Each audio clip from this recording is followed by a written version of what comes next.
Good evening, ladies and gentlemen, and welcome to Fight for Our Freedom Radio. And I'm your host, Badbaby.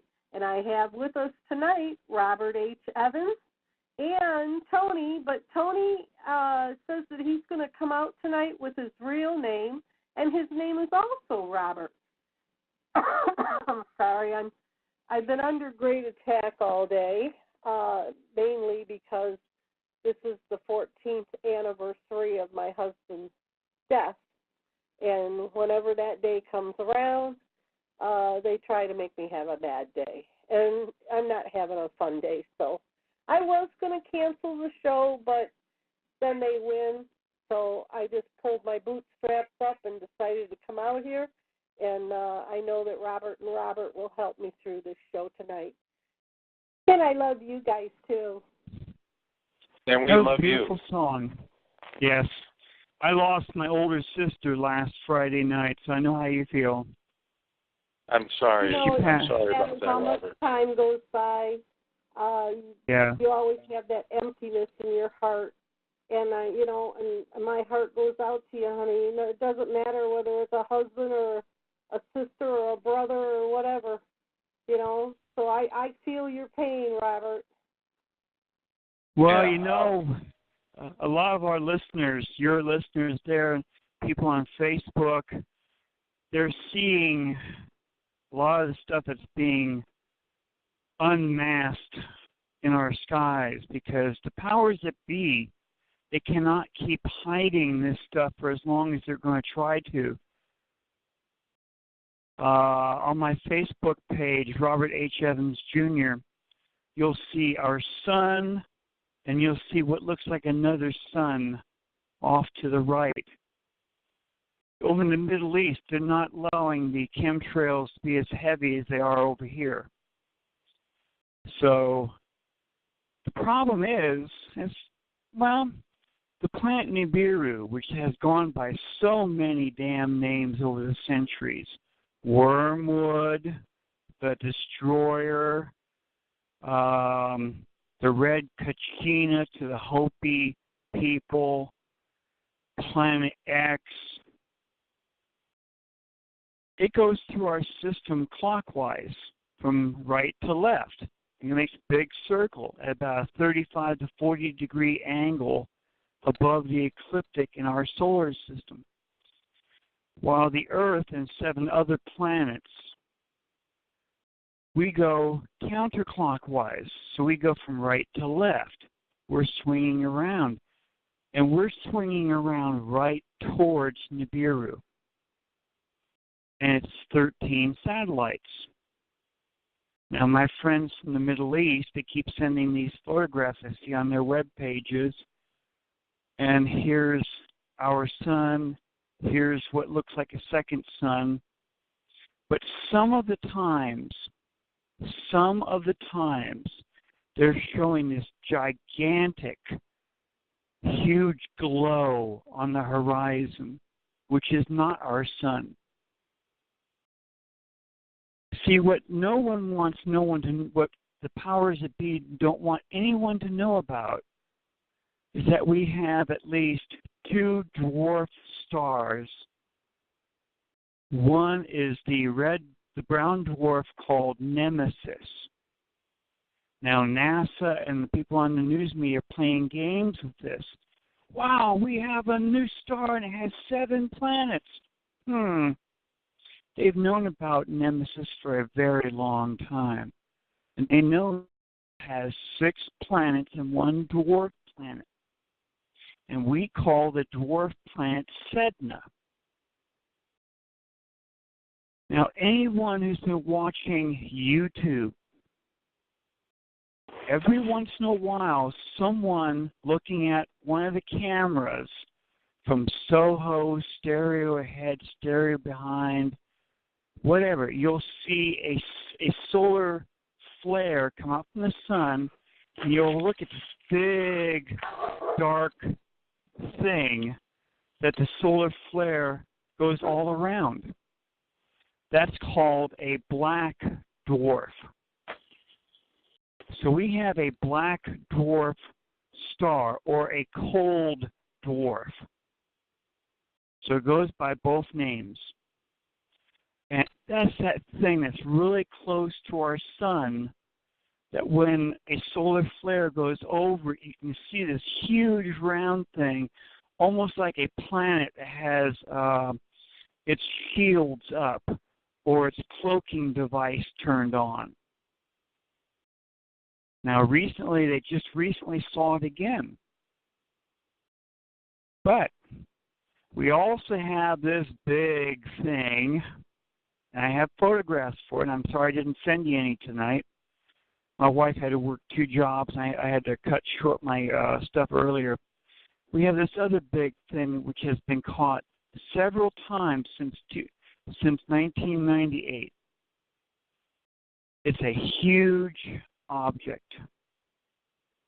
Now, this is powered and it's controlled because it's been seen come zipping into our solar system, then making a hard left, hard right, circles, whatever. And the guesstimation from my friends I knew from UFOCon 213 and 215, that this thing is almost the size of Jupiter. But this thing is powered, and it's somehow controlled. And I've got the photographs for this several times. It's been seen several times between 1999 and last year. So we have a whole bunch of stuff out there that the powers that be don't want us to know about. The biggest thing is on its 4th passage through our solar system, and that's the planet Nibiru. It orbits around Nemesis, planet number 6, and it swings through. Now, Robert S. Harrington was put in charge by NASA over several teams. Now, in several of his papers, he finally worked out that Nibiru is not an ecliptic orbit, like a shot put coming down and around. It has its own orbit. And he said it has a high angle above the ecliptic of everything in our solar system, between 35 and 45 degrees. Okay, cool. Your listeners, go to www.astroviewer, ASTROVIEWER.com. You will find a very free astronomy program, Astroviewer. I think it's 3.5 or something. Download that puppy. It's a very free program. Open up the solar system. Wow. Then pull all the way back on it, as far out as you can with the program. Then click on the button on the left-hand side saying Dwarf Planets. Look for the planet called Sedna, Sedna. Then back all the way out as far as you can. Sedna has a huge circular orbit, and our little tiny solar system is down in the right-hand corner.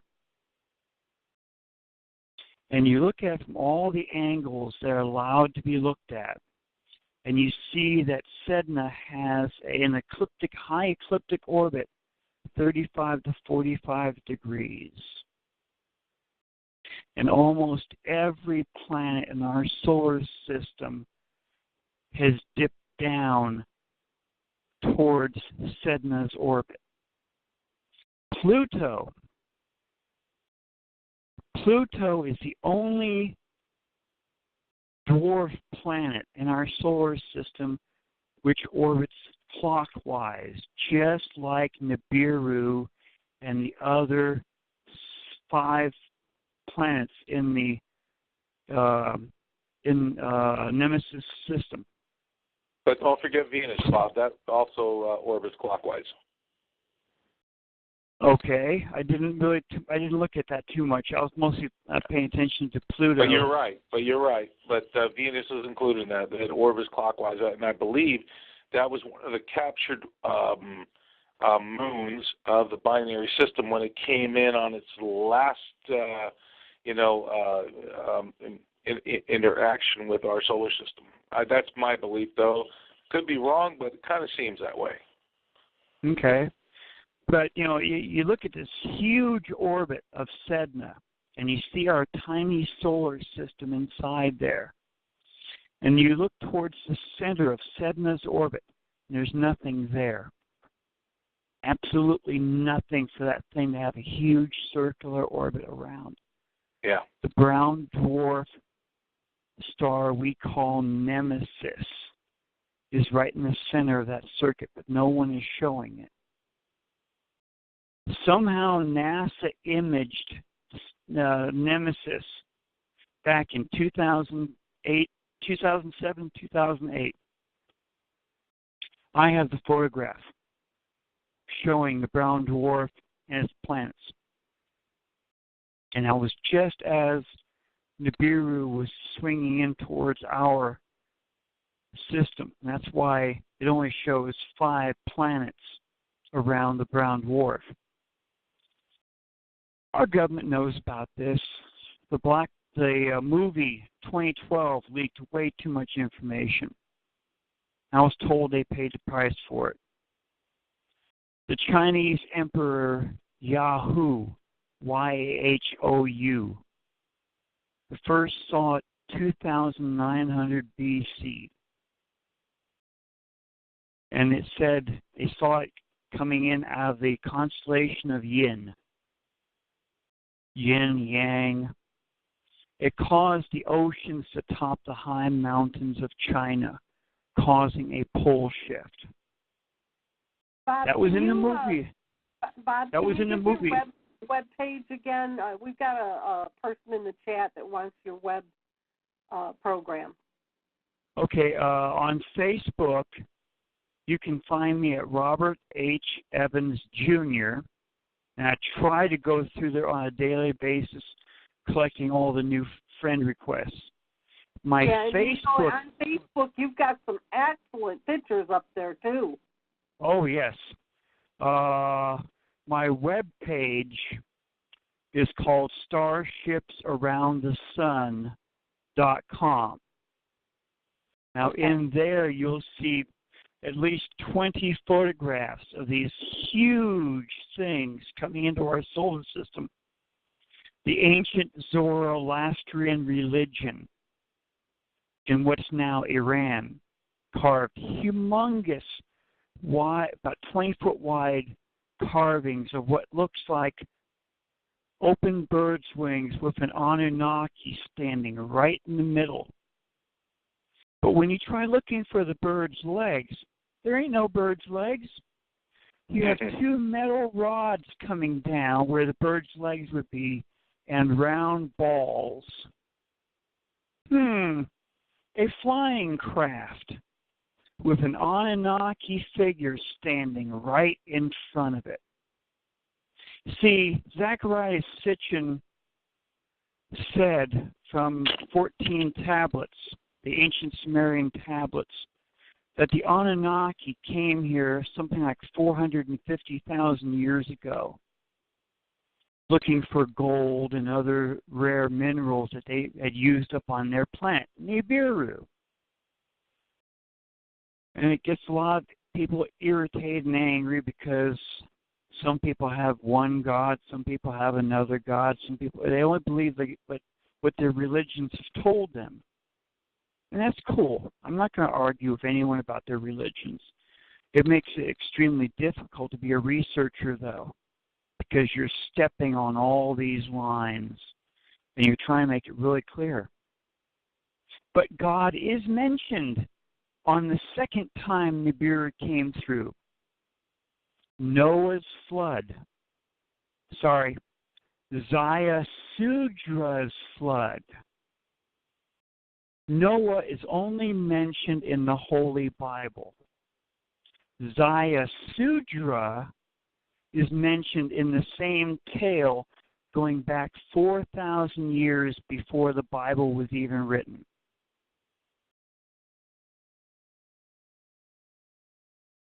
So you had the flood. That's been roughly dated by most history-type people to around 12,900 plus minus years ago. The third time it came through was during the Exodus, which has been firmly dated to 1615, 1613 BC. See, there's an Egyptian named Ippor. Ippor's account matches the Bible's account of the Exodus perfectly. Ippor said volcanic ash was falling all over Egypt during the exodus of the slaves and the evildoers. He also mentioned a tremendous roar was heard. And then a tsunami came in, washing over Egypt, killing the Pharaoh. The Pharaoh was a Hyksos Pharaoh. He wasn't Egyptian.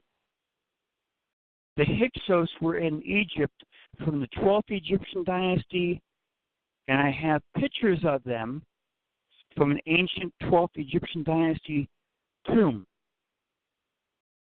And they were kicked out of Egypt at the end of the 17th Egyptian dynasty.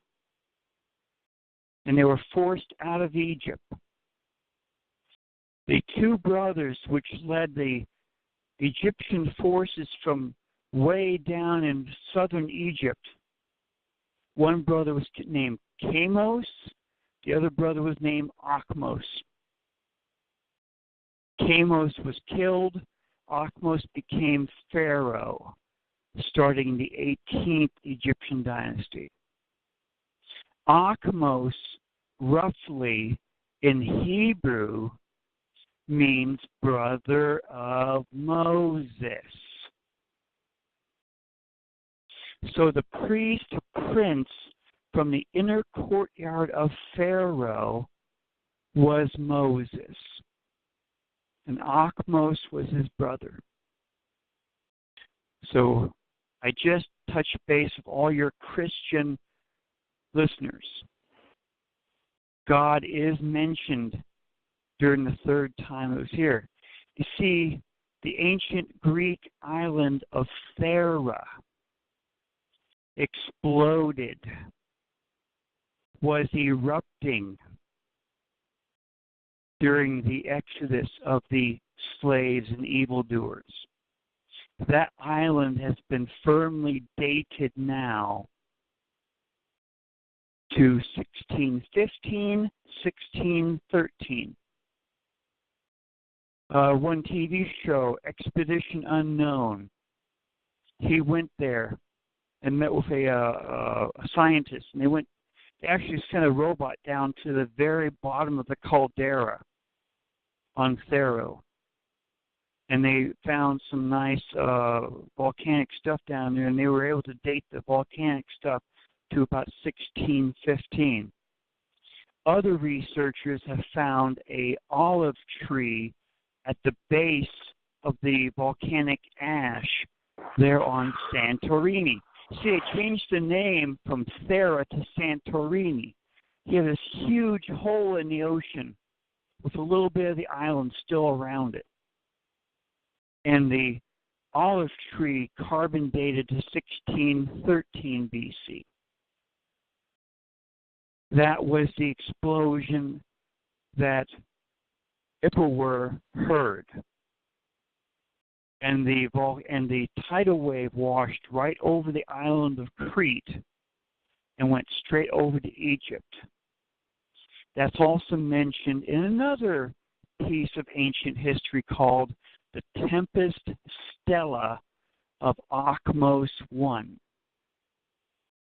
If you read the Tempest Stella of Achmos very slowly and carefully with a modern mind, you will see a whole bunch of things that had not happened for a very long time. Now, most of ancient history has been surgically cleaned up by President Eisenhower's flunkies. President Eisenhower, with the Bishop of Los Angeles, met with 3 alien races back in 1954. At the end of the thing, the alien races offered their help and support for a natural disaster which was coming very soon. Eisenhower turned them down. He told them, "Don't come here again, we'll shoot you from the skies." The next year, 1955, he had a different tune. He went to Holloman Air Force Base, and he met with what was then called the Nordics. They were tall, 7 to 8 feet tall, looked like a human with blonde or yellow hair. Eisenhower spent about almost an hour in their flying saucer, which landed right in front of Air Force One. When he got done with the meeting, they took off and flew out real quick. Eisenhower had a joint venture then with the Vatican because Pope Pius XII met personally with the Anunnaki, what we used to call the Nordic people, in the Vatican Gardens in 1955. They've been tracking Nibiru ever since. That's why I have most of the photographs I have, because they have been paying for running every observatory on Earth. The Jesuits. And the Jesuits leaked a whole bunch of stuff in 1955. And I have the information from their leaks. So yes, we have a nice dwarf planet with 6 planets, 1 dwarf planet orbiting around our solar system. All your listeners can go to YouTube. Look for the TV show called Nemesis, Our Sun's Evil Twin. It's a 45-minute TV show that was made years ago. And they mention Sedna in there. And they mention Sedna's huge orbit. And they show our solar system down in the right-hand corner of it. NASA, with their scientists, getting a little bit ticked off because NASA and the U.S. government and a couple other governments were not telling the people about what's coming. NASA put out a nice PowerPoint presentation in 2009 showing the Nemesis solar system with 6 planets. Planet number 6 was orbiting around, and they showed it getting closer and closer over 8 slides. And they said that in December 21st, 2012, it would be 20 astronomical units away. And a astronomer friend of mine looked at that. He worked out Nibiru's speed. He said we wouldn't see it with our eyes until November, December 2014. And lo and behold, we saw it with its wings in the skies. And I've been tracking it ever since. We saw, see, the Neumayer station down in Antarctica, they were tracking something with a black and white camera from about 2009. I didn't keep all the photographs. The earliest photograph from their web page I have is 2011. And here's this thing in their sky which is not very clear. On April 10th, 2015, that unclear object became very, very, very clear. And it has stripes on it. April 10th, 2015. A friend of mine in Illinois saw something in her skies on April 29th in color. And it's the exact same object, but in color. Other friends around the world said, Bob, I saw the same thing, and here's this, and here's from here, and here's here. The planet Nibiru has 13 satellites. Call them what you will. We have the outermost 8 of them in our skies right now. And the powers that be are trying their best to keep them hidden from your eyes. Yeah, they're not doing a very good job, Bob. No, they're not, because they're showing up more and more. But that's even with their fractal reflective lens, they have. I've heard about that. Yes. Yeah, even with that fractal reflective lens, the Fresnel lens, it's not working anymore. They can spray as much as they want. It's just not it's not going to stop people from seeing what they're going to see. But I think what their reality and hopes are is this: that if they can keep spraying the skies, and they're strictly spraying in front of the sun, from sun up to sun down, okay. Mm-hmm. If they can keep that view blocked long enough until it's in our faces, as they collapse the economy, okay, what they're going to try and do is hiding.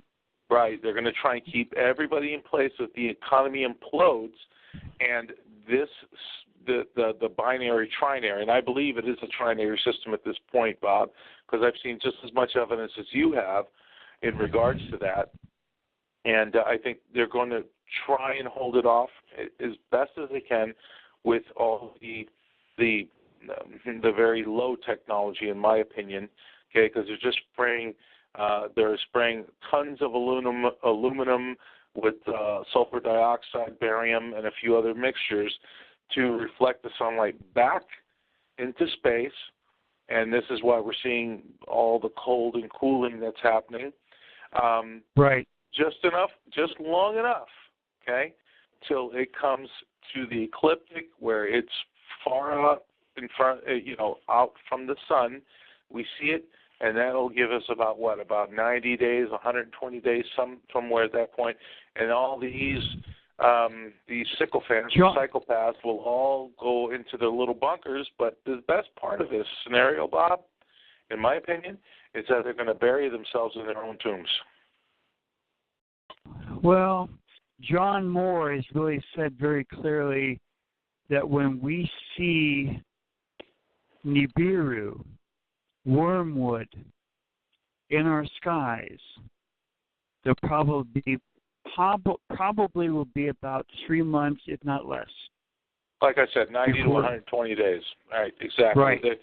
Because we don't have an actual guide. I mean, if you can look at the Bible and say, if this was a guide, and you can actually put a monthly date on all the transcriptions in the Bible, I guess that would be the closest thing we come to. But they don't have that. They just go by events. So we don't know the real time span. That's the whole problem with that. Exactly, we don't.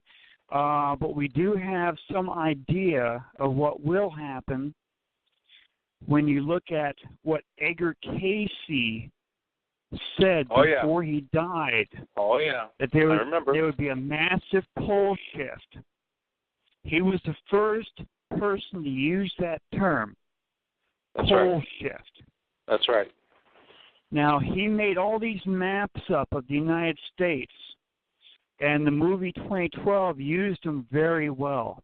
They did. They did a great job at it. They really did. Where the entire west coast of California, from Washington, Oregon, California, will be gone.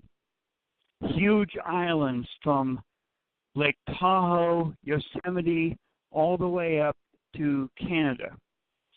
And then he also said that the Great Lakes would rip a hole right through the United States, almost 50 to 100 miles wide, right down to the Gulf of Mexico. Kind of sounds like what happened to the Grand Canyon on the last event, doesn't it? Now what does John Moore say that sea level evaluation that you have to be? Doesn't he say like you have to be at least 500 or 600 feet above sea level? Yes. Yes. Yes, he did. Because I checked my level today because I was listening to his one of his videos, and he says, you ask people how far above sea level are you, and they say, I don't know. And I thought, well, I'm never going to be that stupid. So I know exactly how far I'm above sea level, and I'll tell you how I know this. It's very simple to do this, and everyone listening right now, you can all do this yourself. You can go to Google Earth, okay, and type in your location of your area, okay, and then type in above sea level elevation, okay, and it'll give you exactly that. And here's the thing. That's what I did. I just said how far above sea level is my town, and it came right back. I'm 780 feet. Yeah, and I'm 1,198 feet above sea level. And you know how I know this is because even though Arizona, and I'm in Phoenix, okay, and it is basically a flat plain with lots of mountainous areas around us. So basically we're encased in a large dome between mountains. The reason that is we're 1,198 feet above sea level is because the Earth is round. There's a curvature to the Earth. That's why we're there. So for all you flat earthers, I'm sorry, but the Earth isn't flat. It's round. I don't believe it's flat either. I don't even go and look at any of that garbage. Yeah, either do I. Well, the governments have been preparing for this for a long time. Another group that does on YouTube, the Camelot Project. Yeah, Carrie Cassidy, absolutely. Yes. They had an interview with Lucas Cantamburlo. Yes, very familiar with them. Back in 2008, he did a two-part show called The Return of Planet X. Right. And he has everything in a text you can read down through, and he has the 2-hour videos. And he said, yes, that Eisenhower and the Bishop of Los Angeles, Francis McIntyre, did meet with the Anunnaki. And well, I thought they met, but wait a minute. I thought they met with the tall whites, and as Charles Hall described them in his book. Are we on the same page on that? Yes, the tall whites were always called the Nordics. Right. You said that earlier, exactly. But they just changed their name over, or it was just given a different name by us. But yes, absolutely. Well, the Pope met with the Anunnaki and actually described them as a warrior race. Pope Pius XII. So, and if you read the text from the video, it goes into much detail. Yes, they know that Nibiru is coming. Okay? Now, there was another page that was put out by Project Camelot from a high engineer up in Norway turned politician. Now, this one page never gave the guy's name. And Project Camelot pulled the page at some point, but I still have a copy of it. And this engineer said that the emergency seed vaults were being built all around the world because Planet X was coming in. Yeah, Bob, I actually read that. That transcription that was written by that Norwegian politician. Right. I remember that. That was back, oh, Lord, I'm going to go back to 2010, I think, when he wrote that. Somewhere right there. Yeah. I still have a complete copy of it. See, the DUMBs, the deep underground military bases, are over 2,000 feet down. And this engineer said very clearly they were only for the elite. Yeah, that was Phil Schneider, I think, right? I'm not sure. There was never a name put to it. Now, the person writing this thing said everyone on the planet was going to have a very hard time. Yes. You see, we're looking at two possible things. One, according to John Moore, is very clear. There will be a pole shift, an Earth crust displacement because of Nibiru's intense gravitational pull, or Nibiru plus these other moons, satellites, their intense gravitational pull will shift the crust around to a different location. We've been hiding M1 Abrams battle tanks and other military equipment for the last 10 years up in Norway's caves. The Chinese have built massive cities down in Africa. Yeah, and I've seen all that information, Bob. I've actually seen all I've seen it all. Here's another factoid for everybody, and you better look it up, because this is absolutely a fact. We've already shifted, okay, which is about a 2.5 to 3 degree shift, because Earth's wobble is. But just let me finish this. Just let me finish this real quick, Bob. Is that we've already shifted 1,700 miles, okay, from June 1st of 2015 to August, or July 1st, of 2015 to August, I think it was till August 31st of 2016, there's a huge differential shift, which is in the wobble. In other words, it's accentuated. The Earth's wobble has gotten more extreme. So we've already shifted 1,700 miles, but that's not the actual physical shift, okay? That's the wobble in our normal rotational period on a daily basis. This is why you have seen the shifting of the pattern in the stratosphere, in the Earth's atmosphere. This is why you have seen all the fish kills worldwide, is because the magnetics have been shifted inside Earth's core. Its rotational shift has changed, and the animal life, the sea life, with the magnetite, okay, in the tip of their nose or the brain or their cortex, the frontal cortex, it's been thrown off. Its magnetic field has been thrown off. So this is why you've seen this massive washing up of fish and mammals in the sea. You've seen all the bizarre and strange animal attacks taking place worldwide, because their magnetite has been altered. They don't know how to deal with the effects of this situation.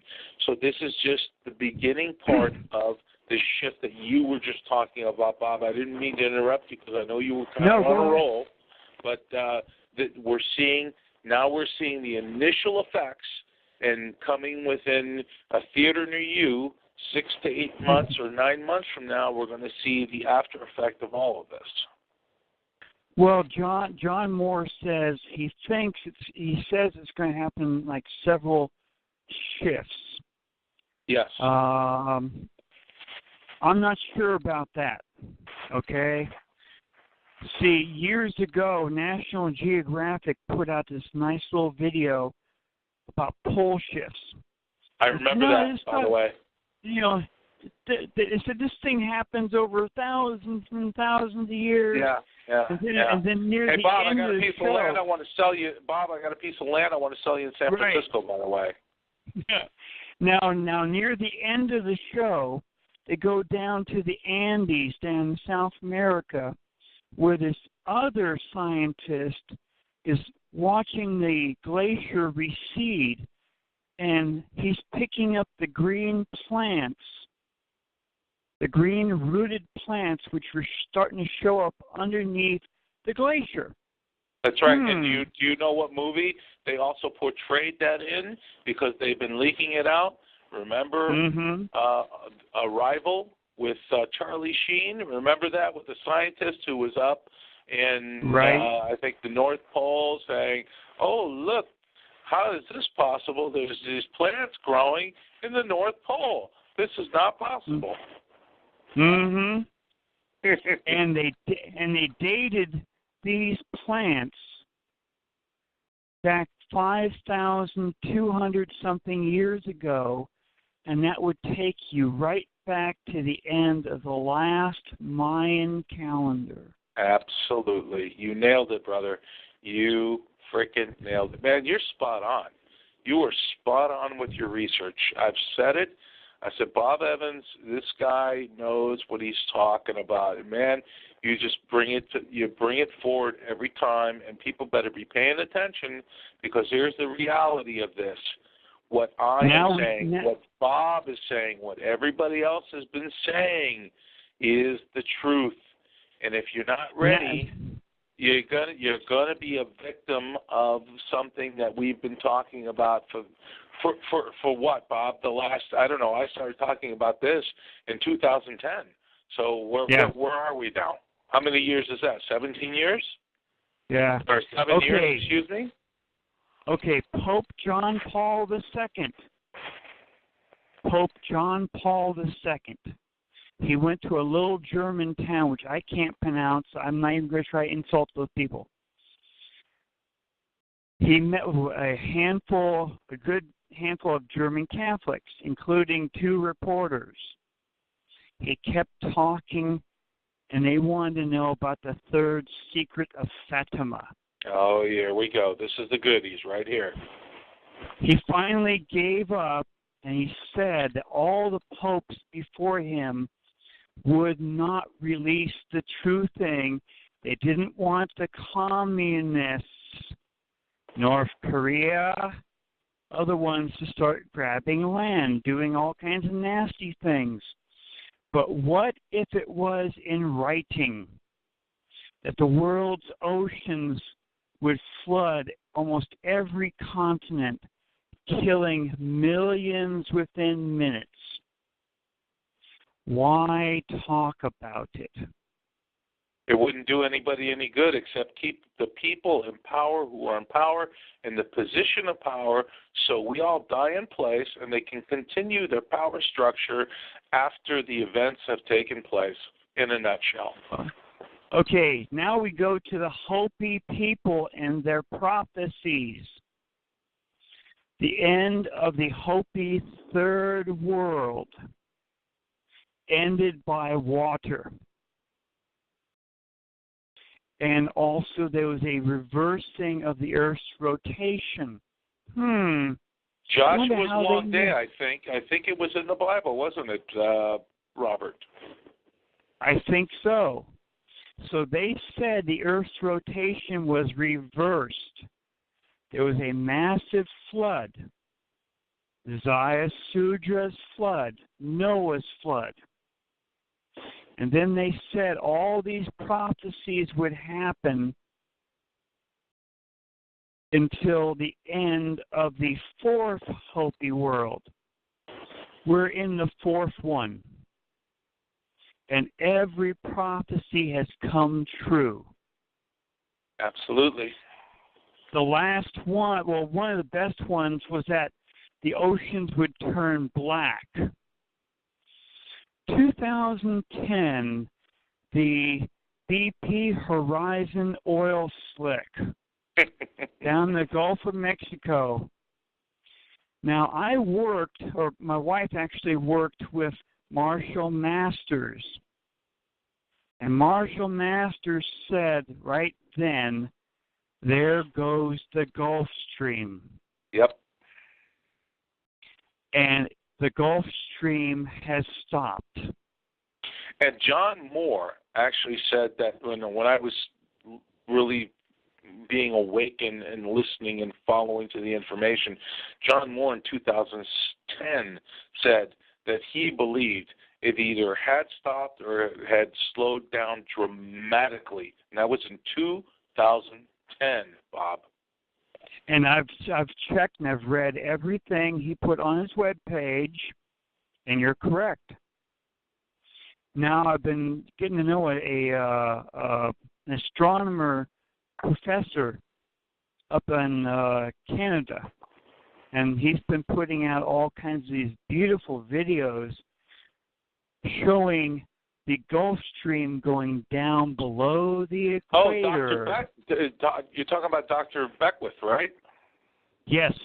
Yes, I follow exactly. him. I follow him very closely. Absolutely. You see, just like in the movie, The Day After Tomorrow, yes, all this huge storms, everything going around the planet.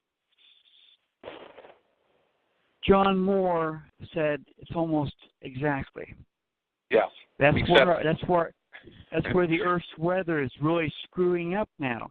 That's exactly right. That's exactly right. And we've been watching. The jet stream normally follows the Gulf Stream. Mm-hmm. The thermohaline circulation system, which goes all around the planet, taking warm water up to Newfoundland, across Europe, and then down to Antarctica. Bob, we're just conspiracy theorists. We don't know what we're talking about. I know. We're just conspiracy theorists. Come on, man. You know nobody's going to pay attention to us. and that's why they had to build all the FEMA camps across the United States, down to the Mexican border, all the way up into Alaska, for all the survivors.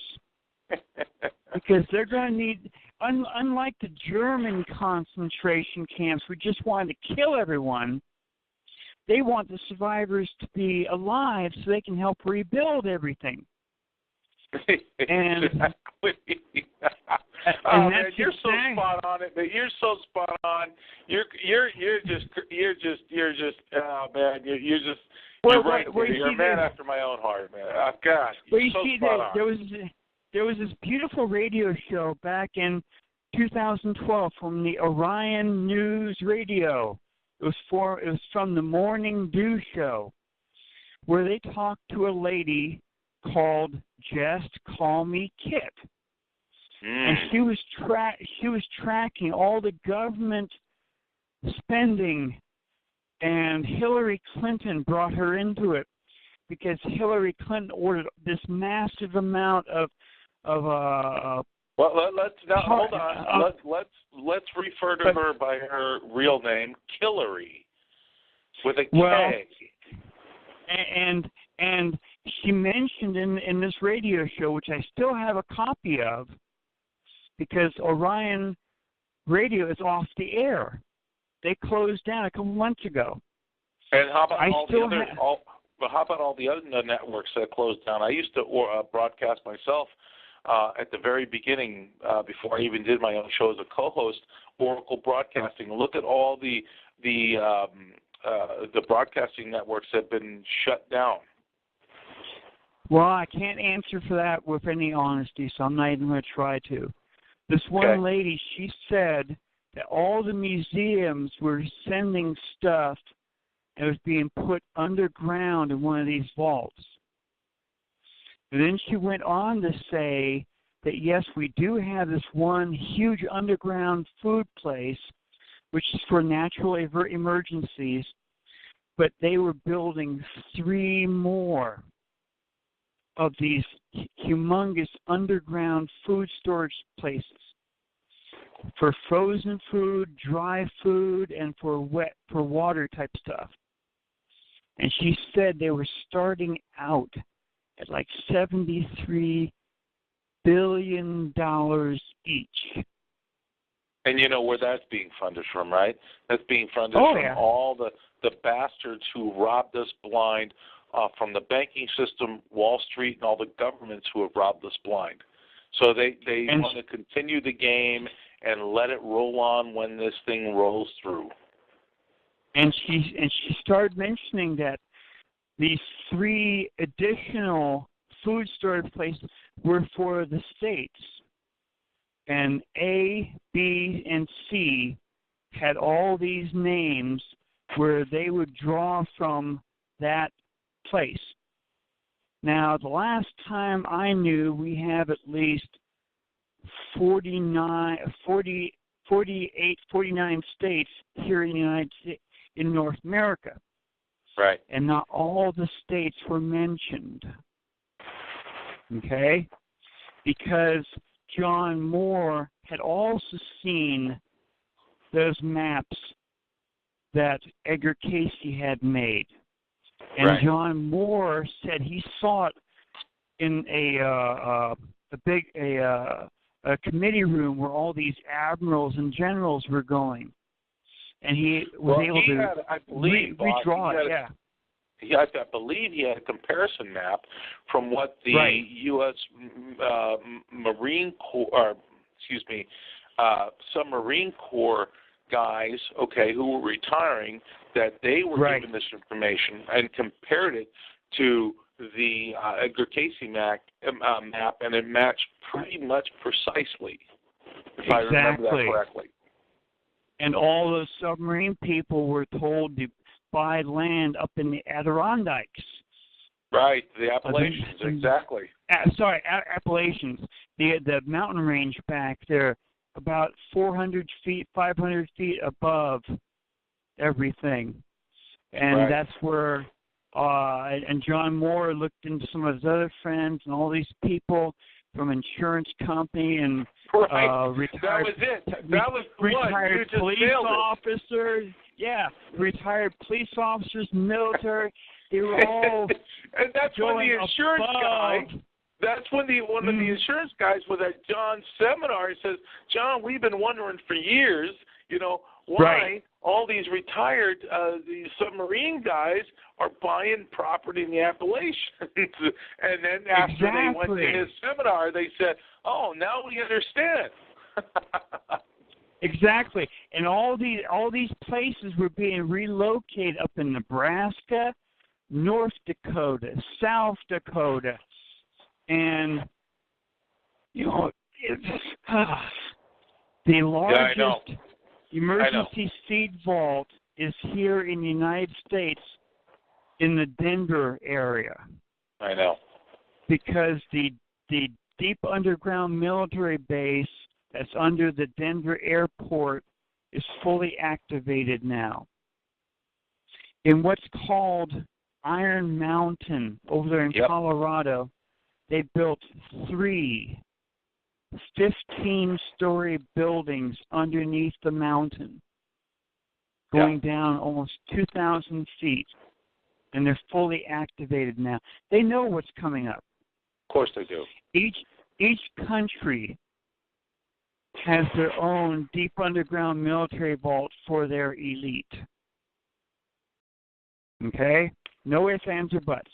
Yeah, no, there's no question about it. I'm in 100% agreement with you because I've seen all the information that you're talking about right now. The reality of this is now it's on our doorstep. This is it. It's on our doorstep, and who's ever going to be prepared, who's ever going to be willing and able to face this, okay? Because you got to remember this, Bob, A lot of people, like you said that you had mentioned earlier, your buddies, you told them to this, and they'll say, well, you know what, if it comes down to that, I don't care. I'll just off myself or just let it happen. You know what? We're here for a purpose to go through a process of information, experiences, and, okay, if that's what you choose, that's what you choose. But you know what? Exactly. Free will is the biggest player in all this, okay? You have the ability to choose how, where, why, when, and how everything happens for you. You can make a difference for yourself, and you are the one who can change the after effects of how we come out of this whole thing. And I really love Marshall Masters, Bob. I really love him because it's not about, because he already knows, just like you and I know, of what is going to take place. But he's looking at the other side of this, the outcome of it. Where do we end up as a species, as a humanity? Do we go back into this enslaved, entrenched system of manipulation and control, or do we finally break free and maybe, like Marshall says, which I love how he says this because I'm a huge Star Trek fan, always have been, do we go into a Star Trek future? That's what I love about him, because he's such an optimist and says, you know what, it's up to us. We have the choice. It's in our hands. Do we let these bastards come out from underground once again and just redo what they've been doing for the last, 30, 40, 50,000 years? Or is this where we, cut the cord, with the scissors, break our cord and say, we're done. We're not doing this anymore, and we're going to a different future. And you monsters, if you want to continue this, continue it somewhere else. Live out the rest of your existence on this planet. Leave your containers and go back into another third dimensional plane on some other planet where you can start this manipulation all over again. For me, brother, I want to go into that Star Trek future. Well, the ETs, the extraterrestrial races, are actually trying to help humanity. Absolutely. At least those are thinking on the higher levels. They want them to survive and go on to the next level up. Okay? The Hopi made it very clear in their prophecies that the blue star Kachina. Now, we do have a bluish-looking one of these 8 outermost moons, planets, whatever you want to call them, in our sky. I have photographs of it. Yeah, I've seen it too. Now, their prophecy says the 2 star brothers will come down and they will dance in a plaza for everyone to see. Not only Hopi, but for everyone to see. Now, anyone who's ever looked at the Hopi Kachina dolls, the Kachina dolls look like they have a huge headdress over their head with holes for the eyes and a hole for their mouth where they can hide their features, okay? Where they can talk through the mask and teach. Now, in the Hopi prophecies, the 2 star brothers will come down and they will unmask themselves. First contact, at least first official contact, because the ETs have been working with the world leaders since 1954. Well, can I give you my take on this, Bob, because I am a contactee? Sure, go ahead. Through my experiences, what my friends upstairs told me, they said there will be contact. It will only be in the after event of the crossing of the system, that they will come down and they will intervene. They will give us help, and this is a specific thing that they always talked about. They said, well, we will pick between the wheat and the chaff, which tells me that part of the manipulators, part of the people who are, let's say the trolls, for instance, that they're not part, they're the trolls that are being paid, okay, to put out all this disinformation in order to keep us dumbed down, will be pushed away because the ETs, with their technology and their they are telepathic. Thank you. Telepathic ability already know who are the people who have been trying to wake everybody up, and the ones who have been trying to manipulate the system simply because they have been paid. And unfortunately for them, they're going to have to do a lot of repeats here or somewhere else. But the bottom line is, I think that's what they meant, picking between the wheat and the chaff.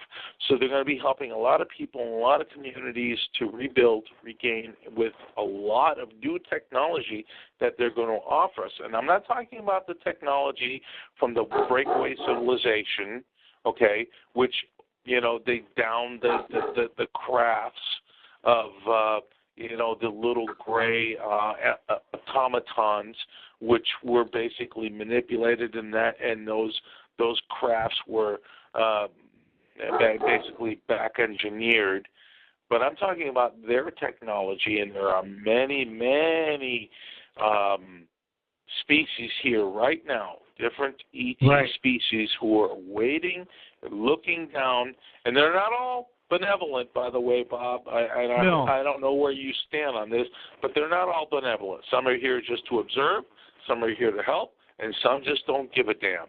But the point is, they're here to observe this because they haven't seen this event take place anywhere else in their lifetime, their lifespan. So they're going, oh, let's go to the football game, grab a seat, and see what happens. But the ones who do give a damn, Badbaby. Hold on a second, okay? I just want to let you know I'm not ignoring you, but I got to stay muted. I got a little bit of a situation going on here at the house. Is everything okay? Yeah, Marlo's got it under control. Okay, that's all that matters, because maybe what I said to those... I went into the yard once, and there was some porch lights flashing on and off, signaling someone was messing around. Well, they better leave you alone, because what I meant earlier is what I said when we were talking, sweetheart. Well, they figure, but you guys are handling it. I just, I haven't. That's why I haven't said anything. I just came back, and I just wanted to let you know that I'm going to keep myself muted here because there's some crap going on. Okay, no problem. I've got some helicopters around the house too. Jesus Christmas.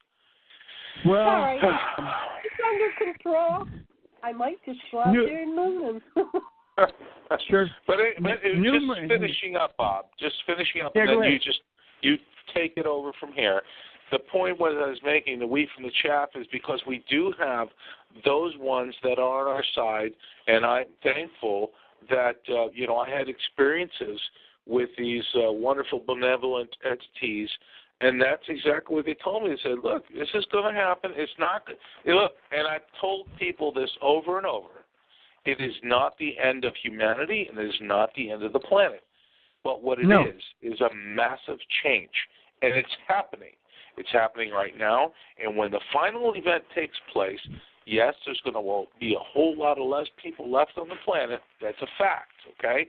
But death is not death. There is no such thing as death. It's just the physical plane that we are existing on right now is the experience that you chose to come in and experience at this point. Whether it's me, you, or anybody else on this planet, It's part of the process. You always have choice. You can make the choice to move. You can make the choice to be in a different situation. But the point is that the experience is happening for all the collective consciousness on the planet to experience, to bring them to a new level of consciousness. All right? Right. So there is no end. Nothing ends. And when people are so dumbed down, Bob, when they are so manipulated into this system of control and materialism and idealistic stupidity, they know nothing but fear, and there's nothing to fear. Take it away. Right. It's basically going to be like a big reset button. The planet is not going to be destroyed. Ippawar said that in ancient Egyptian history that the destroyer had somehow struck the planet twice before. He didn't go into detail as to how, but we're still here. Now, if you watched the movie 2012, it was very clear. I watched it about 20 times, Bob. Yeah, that people in one area were completely wiped out, where people in another were still there. And that's how humanity will be, okay? Not every part of the planet will be struck the same way. Right. Yes, it'll be heavy earthquakes and whatever as the crust slips or grinds over the mantle. You're going to have land pushed out of the water. Land will go beneath the water. Mother Shipton. Just to make your point, that's already happened. It happened off. It already happened off what off the tip of I think India, where a landmass came up out of the water within a few hours. It's already happened. So it's proven. It happens. Well, Mother Shipton in her prophecies said very clearly land would go beneath the water, nice clean land would come out of the water, and the survivors would learn how to live on it. Absolutely. The Hopi prophecies were very clear that there will be all kinds of problems near the end of the fourth Hopi world, possibly radiation, war. It's all kind of linked with the human harmonics. Yeah, which has gone double. We used to be at 6.8, now we're about 14. We're up in the 17s. Oh, even higher. I thought we were at 14, so it's even raised a little higher than that. Wow. The human harmonics are put off by the planet Earth. Yep. And they affect the brains of all mammals. And hence when it's normally down about 6 or 7, peace. When it's up in where it's at now, up in the 1700s, you see lots of violence. Can I ask you something about the whole violence thing? Because this is a big proponent of it. We are the biggest jailers in the world, and obviously you know this. We have more than, I think, probably about now 5 million people locked up for minor infractions. There's a small portion of those people, okay, who have been incarcerated before. The fact of the matter is, just heinous crimes, murder and slaughter and all kinds of crazy stuff. But for the majority, the most part, there's been, most of those people who have been entrenched into the system by the elites because of the corporate judicial system who have kept them in the system. And it takes a lot of money to get the hell out of that system. Believe me, I know people who have gone through that, and it's been horrendous. What is your take on this? When this whole thing comes down, and I think it's coming down very shortly personally, okay? And I believe you think the same thing. What's going to happen to all those people who have been unjustly, incarcerated in that system, what do you think is going to happen, and how do you think they're going to react to all this? Well, there was a good book. You can still find it. It's called The Return of Planet X. In that one paperback, hardback book, he mentions this one Native American, I forgot her name right now. And Miriam Delicato, right? I think so. Where she had a prophecy showing all the things that were going to happen, and the normal people were just going nuts. They're raping, killing, stealing, shooting, whatever, and the Native Americans were just looking on it with sadness and sickness. And she said very clearly that everything west of the Rockies would be gone. Yeah, again, that was definitely Miriam, yeah. Again, there's Edgar Casey, where the new West Coast shoreline would be in Colorado. And she also mentioned about the Mississippi going to about 50 to 100 miles wide, cutting the United States in half. Right. But it's the just like from Katrina, where you were seeing people being shot, looted, whatever. The by police children. Officers, by the way. Well, by looters that were just looting left and right. Do you remember the videos? Do you remember the videos of the police officers stealing TVs out of storefront windows? Because I remember that. Where when society seems to go off, the children, since we have not evolved far enough where we don't do that kind of stuff, the children just, everything breaks down. Right. Right. So where do you think those people are going to end up, man? I mean, your personal opinion. Where do you think? I mean, think about how many people have been unjustifiably, incarcerated, and then this comes down. What do you think their sensibilities and their point of view are going to be? I think, if I were an unaware, uninformed person, I sure in the hell would be angry. The strong will rule. Okay? No ifs, ands, or buts. I grew up during the 60s and 70s with every movie showing natural disasters I can think of. The Omega Man, Charlton Heston. You and I are about the same age. I think I saw every one of those films. where people were shooting each other, killing each other to take what they have. Yeah. And that is what these Native Americans were seeing in their prophecies. That it was just going to be massive killing, looting, everyone just trying to survive. When you can't go to when you can't go to Safeway, Cala, Kroger's, whatever, you're going to try and break into any other house, see what they have, whether they're alive or dead, so you can stay alive. Right. It's the survival of the fittest or the stupidest. Yeah.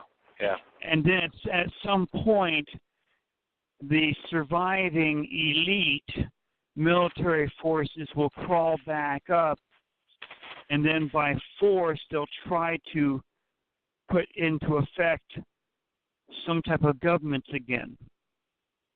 You mean government force, exactly, force. And that was projected in the movie Deep Impact. That's exactly right. With Morgan Freeman. That's right. Okay? And Morgan Freeman said that each country has built their own deep underground military bases for their own type of survival. And when this all comes up, you'll have the Catholic religion, Muslim religion, the Jewish religion. They'll pop out and they'll start the religions all over again. Well, and here's another thing, Bob. This is where the whole FEMA camps, Spetsnaz, all these UN blue helmets that have been spotted all over the United States, who have been training, doing this inner training, not with our military per se, but regimental forces coming in from Poland, from Slovakia, coming in from Romania, who are these small incremental forces, maybe 150, 200, 300,000 guys who are being trained outside of our military system, right? Trained outside the military system, but trained by a few people who have been put into place by our own government in order to contain the situation after this whole thing goes down. Because our normal military and police forces will not shoot Americans. That's right. Exactly. That's exactly right. And there have been stories, there have been radio shows about this, there have been rumors about them for a long time. And it was kind of interesting, before Barack Obama was even a senator, there were numerous dreams, nightmares being reported by a whole bunch of people around the United States, around the world. The ones here in the United States, they said it was called the hiding times. Yes. Where a massive wave came in and hit the entire West Coast, and all the survivors were hiding from the black helicopters. That's right. You see, the black helicopters had that nice FLIR device, the forward infrared device that they can look ahead. So your normal warm body shows up on the infrared scanner. Well, had them over my house, Bob, twice, as I mentioned earlier. And everyone was hiding from them because those who were caught were being put in camps. And they said there was a black U.S. president. This was before Barack Obama. That's right. And that this new black president would have a brand new flag over the United States. Well, luckily that hasn't happened yet. But did you ever hear the prophecies of Baba Vanga? No. Okay, she was now she's passed away, but I think this was in 1997 when she died. She was a seer, very gifted seer, who said that the last president of the United States would be, a black man. Well, she was pretty accurate, probably I'm going to say about 80% accuracy because, now our president is Donald Trump, which right. Thank God for that, because if Hillary was in office right now, she would have diverted the whole pedophile thing completely with war. So it all went away, but it's not going away. So I think we're seeing everything come to light right now, Bob. Well, and yes and no. Well, just let me finish this, and then I want to get your take. We're seeing everything come to light. All truths are coming to light right now. Planet X is coming to light. It's creeping into everybody's consciousness, I hope. Okay, or at least the 5% that I think are completely awake, and the rest will never be awake. But for the other 80% of the planet, we have the other truths, the sub-truths.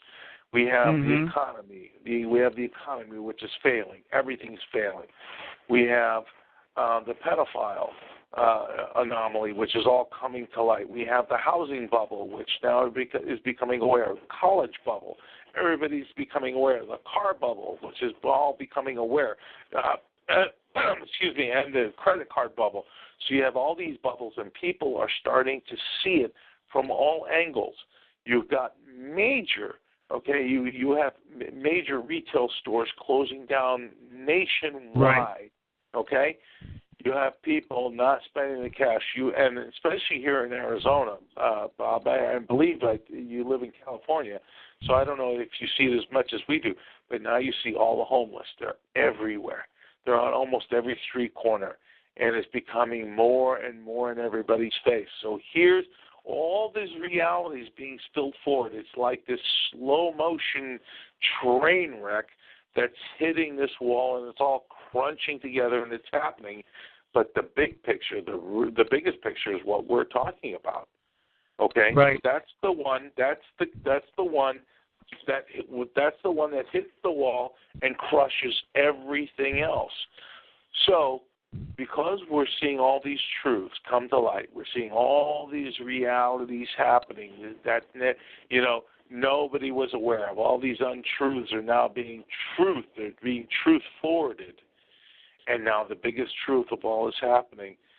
Do you see this whole thing as Planet X, the pinnacle of this destruction that they're trying to cause as people's truths are coming to light? You see, it's the yin and the yang, the battle of light and dark, and it's all coming to a point and a pinnacle.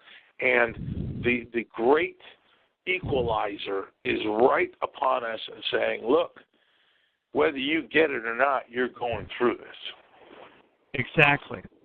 But just like in the Georgia Guidestones, there will be massive depopulation because of this huge pole shift which is coming. That's exactly what Pope John Paul II said was coming.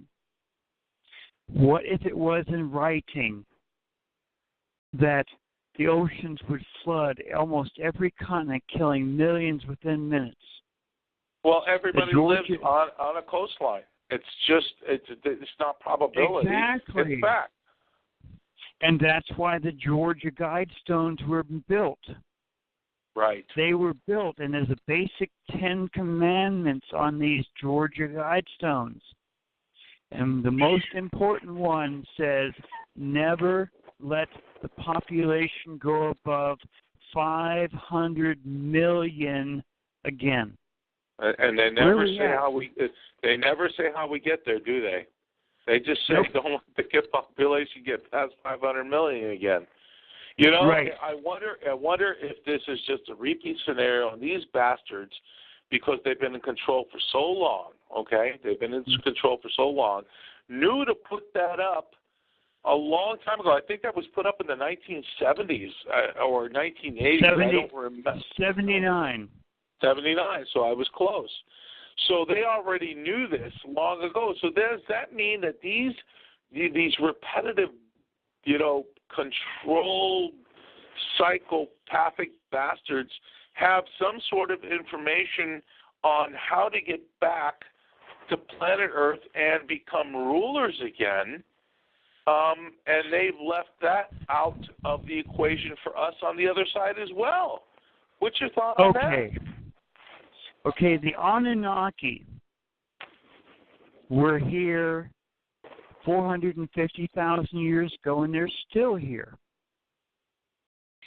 When they started playing around with humans, the human hybrids lived long lives up until the Great Flood. The hybrids like Moses and a whole bunch of Bible names, they all lived Joshua, Moses, almost Ezekiel. 1,000 years. Yes. Almost 1,000 years. Yes. Up until the Great Flood. Then the lifespans went way down after that. Right. But they're still here. See, in the 1180s, one of the popes, I can't mention his name, he created the Templars and the Hospitallers. Wasn't that Pope John Pius III? I forgot. But on the Templars and the Hospitallers' clothes, he had them put an 8-pointed star right on their clothes. Right. The 8-pointed star with the Hospitallers, which became the Knights of Malta. Right. Yes, yes. Okay? The Templars and the Hospitallers created the Rosicrucians. Yes, yes, the yes. I'm aware. The Illuminati. Yes. And the Freemasons. Now, there's a Freemason in almost every company, every kingdom around the United States, around the world. Yeah, but there's also different factions, because there's the dark and the light within both of those systems. Because I can tell you this, I'm a Knight Templar myself, and I was knighted by my very dear friend Bob Dean, but that is of the light Knight Templars, who are service to others, not service to self, service to others. That's what it's about. That's why I do what I do. Okay, according to Zachariah Sitchin, you had Enlil, who was in charge of the planet. You had Enki and their half-sister. Enki was running around teaching all the natives what he wasn't supposed to teach them. Right. How to make metal, how to grow stuff, how to do this. And Lil wanted everything to still be under control. But Anu was the king. He was the ruler, and he says, we're going to Earth.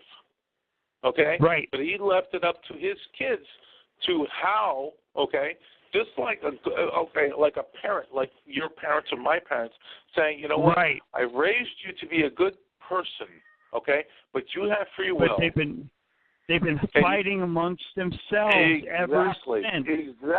Exactly.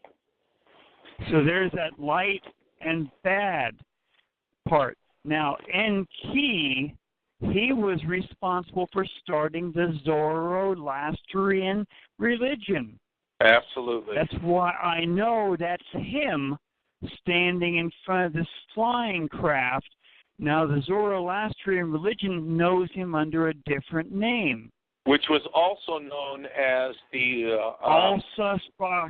Zarathustra. Right, but also known in India as the now I'm losing my train of thought. Also known in India as the manna.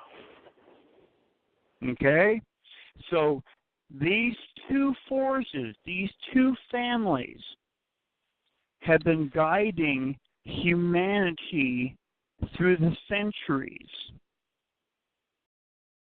The Rosicrucians, R.C. Christian, was responsible for the Georgia Guidestones. So let me ask you this.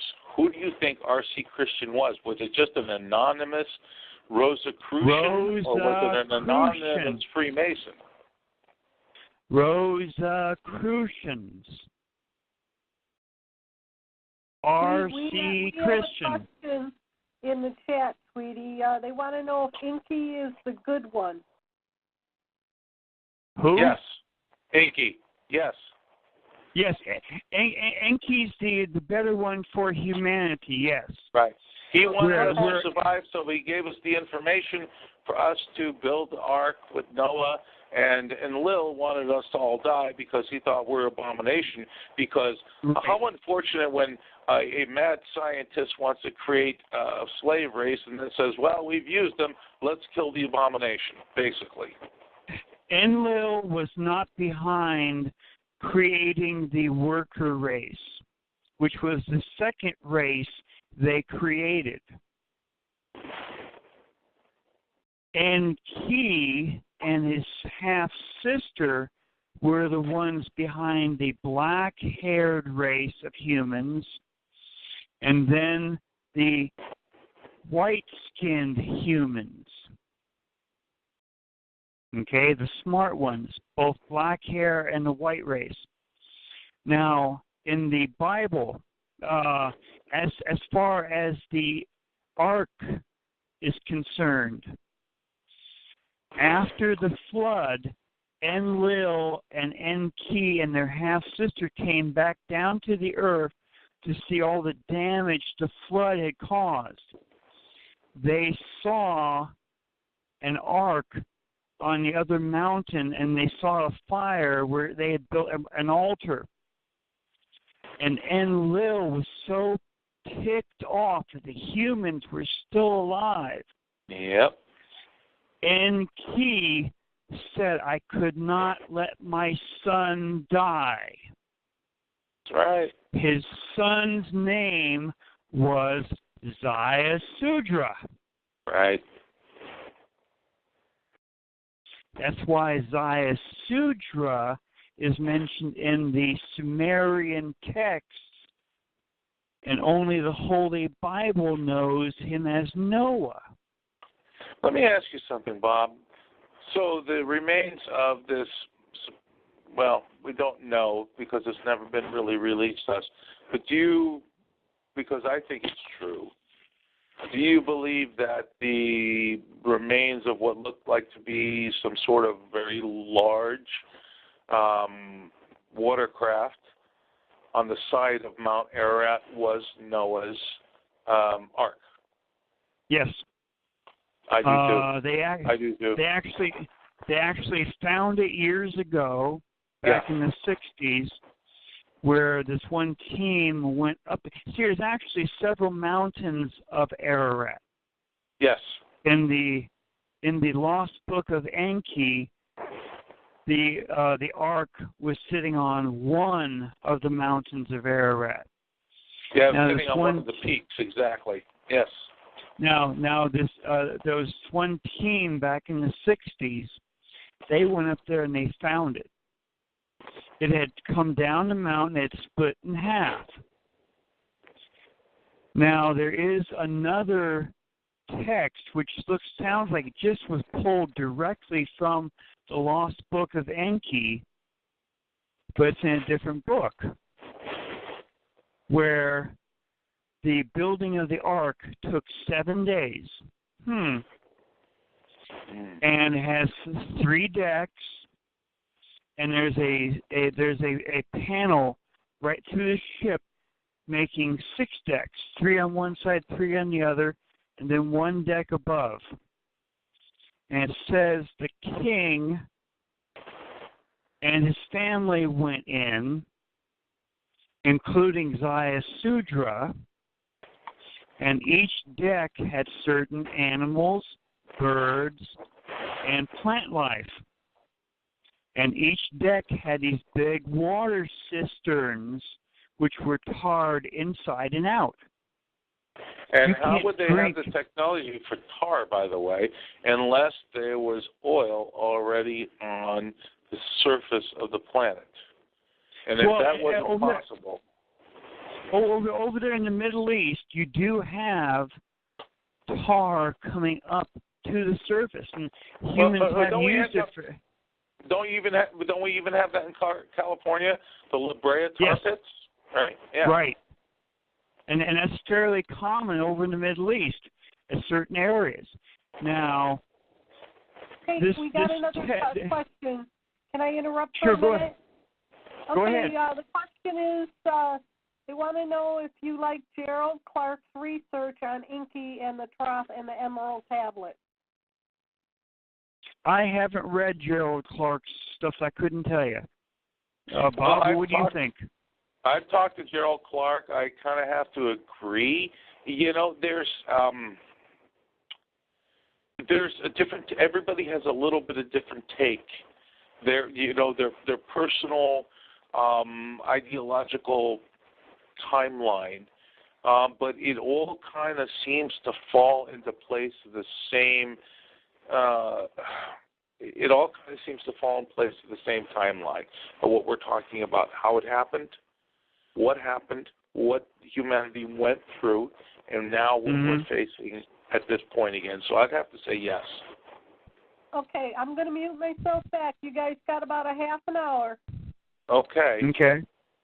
Well, this one text details how the ark was built, tells who went on the ark, and then they picked one person, one or two people from every text that from every business, how to build houses, how to build this, how to build that, how to build this.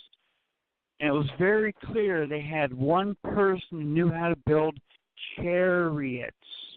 Mhm. Okay? Yeah. And they all survived on the ark, and all the stars shifted in the skies.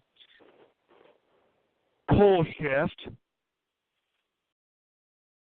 Now, the Hyksos in ancient history. I knew you were going to bring this up, and I was waiting for this. Hyksos. They're a Canaanite people. Which is Egyptian. Which is Egyptian. Nope. They're the Israelis. Oh, you got me. They were because I thought they were the original Egyptians. Well, I can't say that because I don't know, but they came down from the ark and started everything over again in their part of the world. They took over part of Egypt until the end of the 17th Egyptian dynasty. So they were the original Israelis who migrated to Egypt, becoming the Canaanite. Is that what you're saying?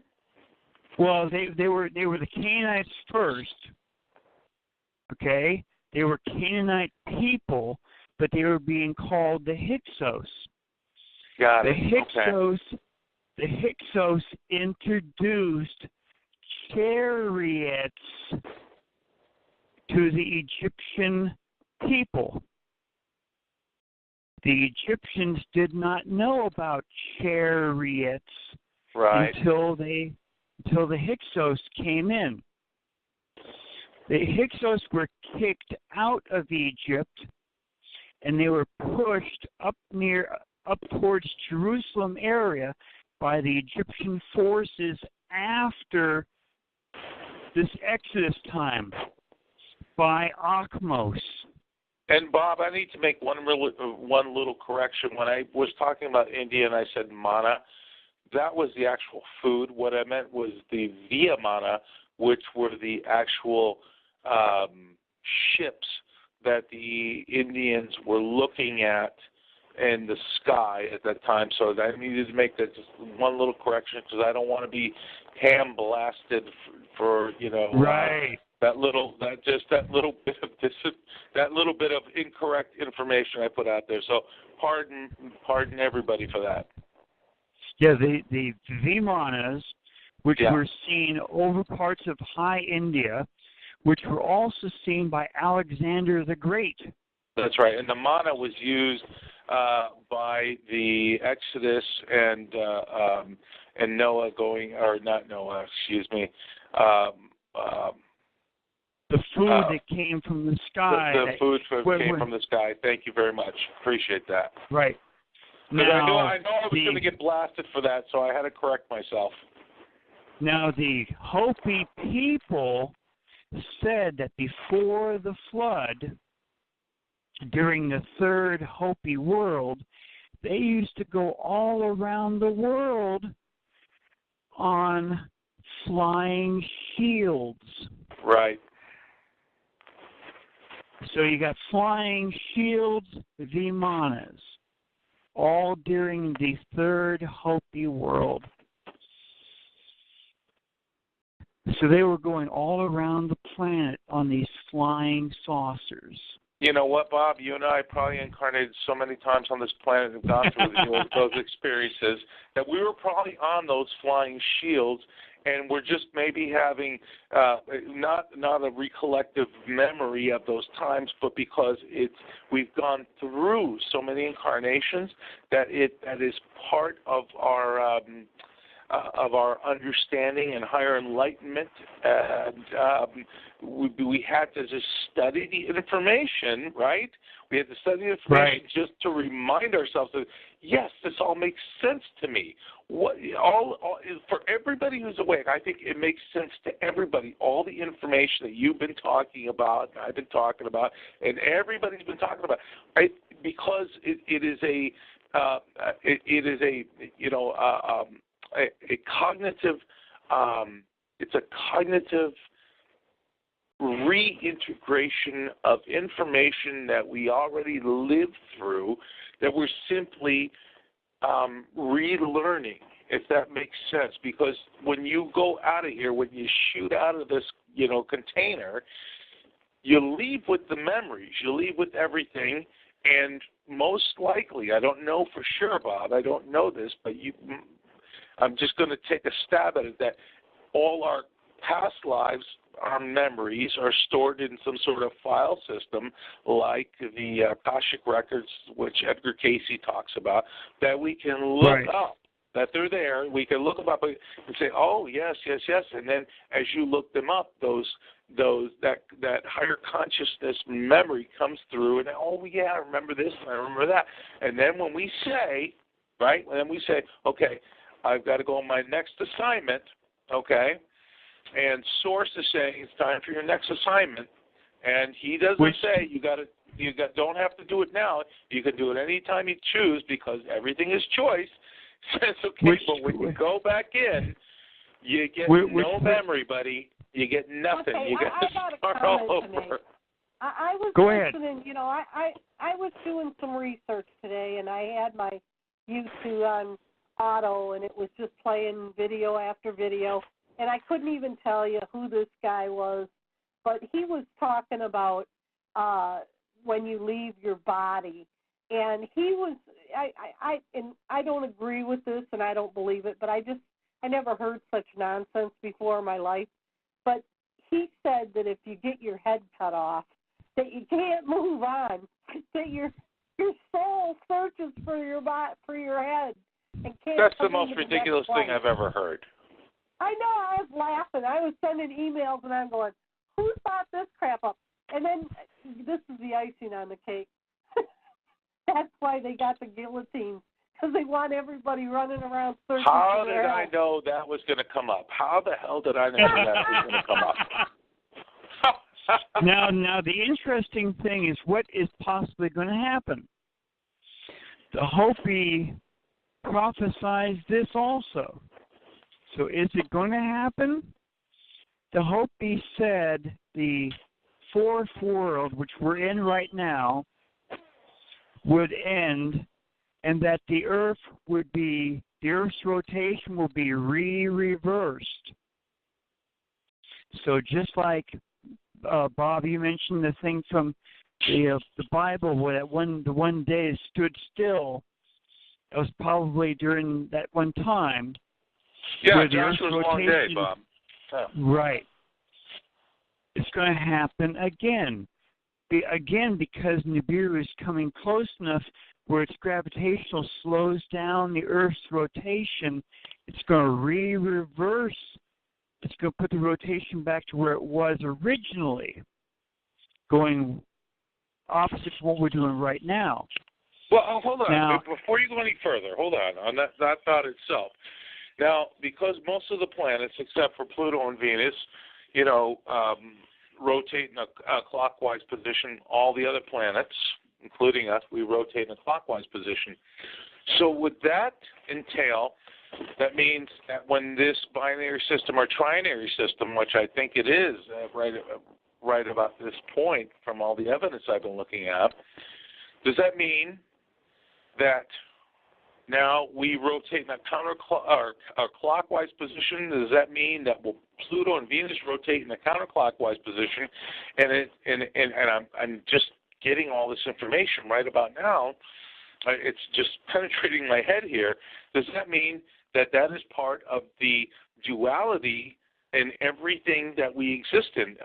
Okay, so we go counterclockwise for a while. System comes in, then we go clockwise for a while.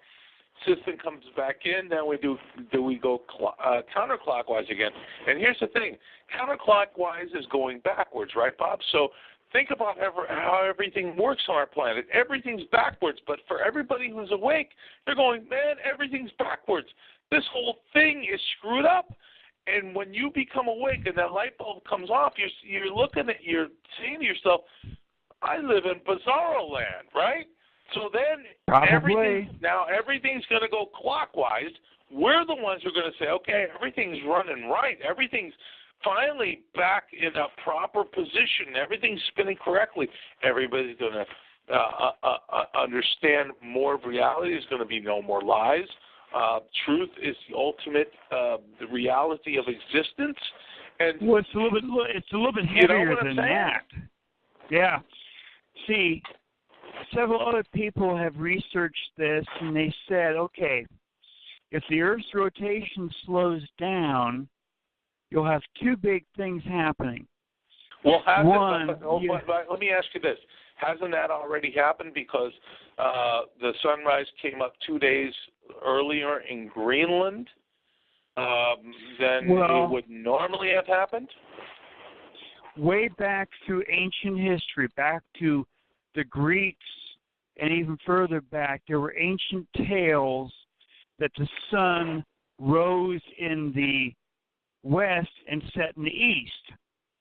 Okay? Right. Solon mentioned that, and the ancient Greek tales mentioned that the sun rose in a different location than it does now. So that will happen again. The first thing that will happen as the Earth's rotation starts to slow down, the winds will continue at a huge hurricane force going around the planet. Right, those are those 300-mile-an-hour winds we were talking about, yes. Exactly, and that will create tremendous heat. Right. Now, Zaya Sudra inside the Ark, during the Ark's passage, felt intense heat and then intense cold before they landed on Mount Ararat. All right, but here's something. Wait, before you go any further, here's something I want to interject. Okay, the winds, the stratosphere winds that we're talking about here, the stratospheric winds that are pushing, simply continue to move in their direction. Yes, completely discombobulated. So you will have polar winds being pushed down. Okay, you will have what's the word I'm looking for? You will have winds being strewn across, as they always do, from the equatorial portion of our planet, and then you will have the south polar winds being pushed. Now, as these winds and the jet streams, that's the word I was looking for, as these jet streams now are all being intertwined, you're having cold and hot intermixed, okay? Going back to much higher. Yes, yeah, absolutely, yes, a much higher velocity because you're going to be pushed down to ground level. So yeah, it's going to blow a hell of a lot of things over. I mean, you have an EF5 tornado with 180, 190 mile an hour winds, and we've already seen what that does to small wooden structures. I mean, it tears everything down. It'd be a little harder for those kind of tornadoes to tear down concrete and steel structures. But exactly as you saw in the movie, The Day After Tomorrow. Right, exactly. That's exactly right. But you're saying you're going to have, you mentioned specifically, we're going to have this massive heat. I think where the massive heat comes in, this is my personal perspective, and then you chime in and give me your thoughts. But I think where the massive heat comes in is from impact events that we are getting ready to face. And I had said this, my dear friend Robert, I had said this long ago when I was doing my radio show. I said before Nibiru does, or the binary, trinary twin system comes in, long before it does a shift, we're going to have impact events. And guess what? We're getting ready to face an impact event on the 19th of this coming April, on this month. Okay. And the reason I say this, is, are you familiar with Courtney Brown, Bob? Are you familiar with Courtney Brown? Bob, are you there? Hello? Bob, are you there?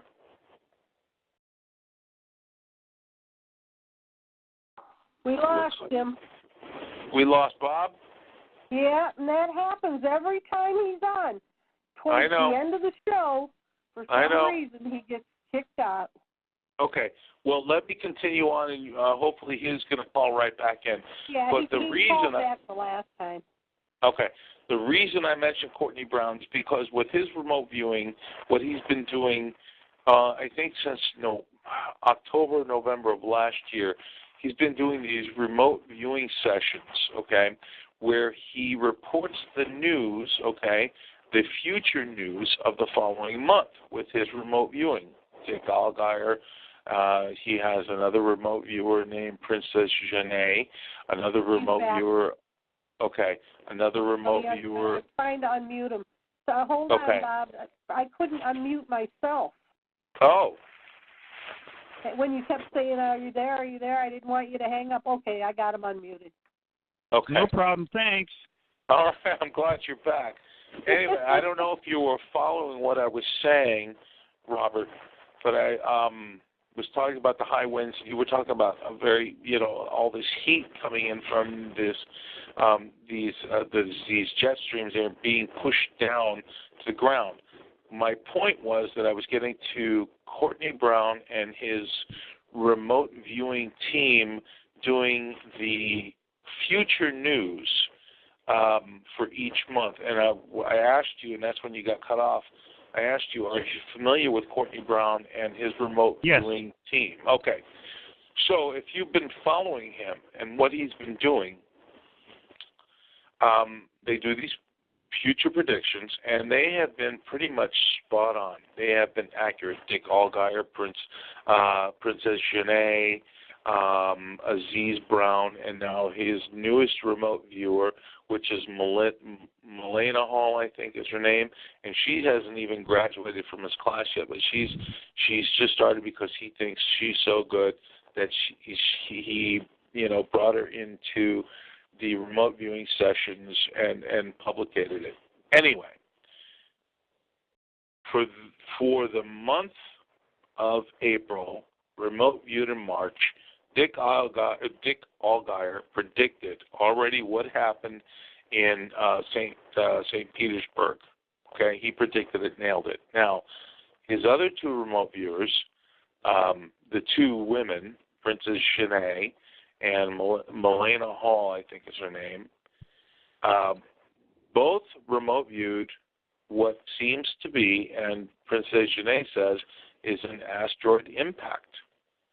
So now we're going to see the impacts, and this is what I talked about long ago, is impact events before the system makes its ecliptical perihelical turn. In other words, we're on a flat plane, it's on a 45-degree angle, goes up above the sun, comes around, and back down. I think this is what we're seeing because of all the junk, okay, all the dust, debris, and asteroids is carrying with us is ready to make its debut. If you look at the fireball events starting from probably 2010 to now, the increase has probably been, 100 to 200-fold on a yearly average every single year. Okay. Now, here's the quandary to this. NASA and its so-called, entities, whatever you want to call them. You call them their, part of the NASA team, JPL, and all the rest of them. Oh, now they're telling us that there's going to be a close flyby, a very close flyby, one of the closest flybys of an asteroid, which is 1 kilometer wide, but it's going to safely sail by us on the 19th of this month. Well, didn't they tell us the same scenario of the same year when the Chelyabinsk event happened? That same day, they said that there was supposed to be an asteroid passing by the Earth, which was going to safely pass by, right? And I hope you remember that they're going to safely pass by, and we had nothing to worry about. And then we had the Chelyabinsk event, which damaged 1,200, 1,500 buildings, hundreds and hundreds of people hurt by the concussive blast, which shattered windows and caused all kinds of chaos. Hundreds and hundreds of people were hurt. Well, it kind of seems like we're in the same scenario now, but just much with a lot more. How do I want to say this? With much more events coming closer to us. So now they're telling us. It's the same bullshit, same lies from NASA and all the propaganda paid governmental shills telling us, oh, there's nothing to worry about. But I think this time we're going to have an impact, and that's exactly what the remote viewers saw. And I think this is what we're going to see. This is one of the first impacts we're going to actually face, and it could be more than one impact, but I'm hoping it's just one. But I think it's going to create devastation on wherever it hits. A lot of people are going to be hurt and devastated by this, and then the events to follow that, my dear friend. Well, the account by Ippawar, he was an Egyptian scribe. The Egyptian scribes told the people what the Pharaoh said. Not everyone could read or write back then. And it was meant to be that way. You know that. Right. Now, his account is the most detailed account of what happened during what we call the Exodus. He said that the destroyer showed up in their skies, and for almost a month had a huge sound effect everyone was hearing. And then huge amounts of rocks and boulders came from the sky, smashing everything. They destroyed the palace, killing the highborn's son and all the other leaders' kids and stuff. And that's where all the gravel and the meteorites are going to start hitting the atmosphere. And they're just, if that's what it did back in Egypt, and no one had wooden houses back then. Yeah. You just imagine what that kind of thing where we're going through its tail, because everything has all this stuff rotating around it. And when you go through the tail, you're going to have all this stuff coming down through the atmosphere. And that is also mentioned in the Holy Bible, about all the rocks and stuff, and that the fire came from the sky and rolled around, went right along the ground. In Ippawar's account, the fire from the sky burned everything that grew, fields, orchards, vines. That's why you have all the emergency seed vaults now. Exactly. Yes. Because you're going to have to regrow everything that's been wiped out by whatever this stuff is.